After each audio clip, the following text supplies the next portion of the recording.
Positibong itinuro sa korte ng isang menor de edad na saksi ang dalawang suspect sa pagpatay sa UP Los Baños student na si Given Grace Sebanico noong Oktubre ng nakarang taon. Mula sa Calamba, Laguna, may ulat on the spot si Chino Gaston. Chino?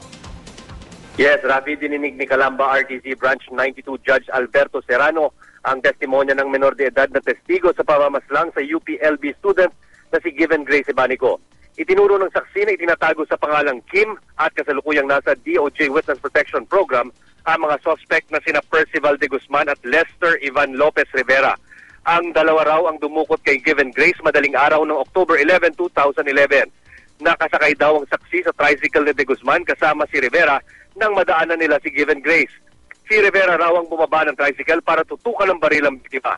Tumalon daw si Kim mula sa tricycle nang makita ang pangyayari at nagkatitigan pa sila ni Given Grace bago siya nagtatakbo. Nakita pa niya itong pilit na isinasakay sa tricycle. Napaluha naman ang ina ni Given Grace na si Marlene habang pinapakinggan ang testimonya ni Kim. Naroon din sa pagdinig ang ina ng suspect na si Percival de Guzman. Hindi niya raw kinukonsente ang ginawa ng anak pero sinusuportahan niya bilang isang ina.